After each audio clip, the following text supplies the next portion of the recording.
birakureba.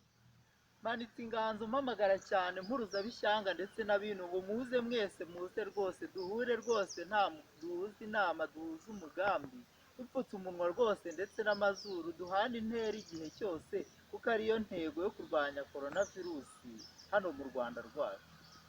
Babambuje inganzo mbatuye akabango kabitse akabangana kabanje rubanda barikora baratwenga bose batera imwe bati ni iki cyatuma turandura coronavirusi mu Rwanda? Nanjye nungamo ntireka kwica amatwi bicika.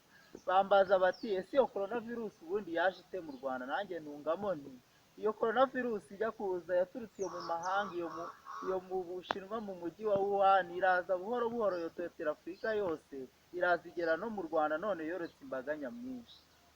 Banyarwanda mfura z'u Rwanda bene rwema rwaremwe n'Imana nimwemarare tuganire tuvuge ibyacu twihe inama turwanye rwose coronavirusi n'icyayitera rwose kuko ingamba zo gukaza kuyirwanya rwose zirazwi rwose. Dukarabe neza intoki n'amazi meza n'isabune duhane intera ya metero aho tugiye hose tuzayirwanya kandi tuzayitsinda rwose kuko gushaka ariko gushobora kandi abagiye inama Imana irabasanga.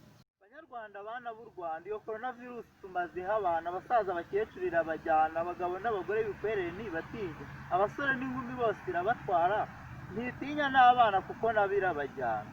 Banyarwanda bana b'u Rwanda dukaze ingamba rwose twambara agapfukamunwa neza dukaraba intoki neza n'amazi n'isabune tuzayitsinda nta kabuza kuko abagiye inama Imana irabasanga. Shoje nashaka nsubiye abahanzi aho duhanga ibihangano bihuruza bishyanga ngo baze barebe ingamba zo gukaza coronavirusi hano mu Rwanda turagerereye rwose turakaraba neza amazi meza n'isabune twambara agapfukamunwa neza duhana intera ya metero aho tugiye hose tuzayitsinda nidufatanya rwose. Nawe kandi ngwino iwacu wicare iwacu nguyu umusango dusangiye twese usome ucurure maze twese turwanye coronavirusi. Inama yanjye ngiyi wibirebera birakureba ureke kwica amatwi bicika uze twese dufatanye dufate ingamba zo kurwanya coronavirusi tuzayitsinda nta kabuza rwose. Mwembo Octave murakoze.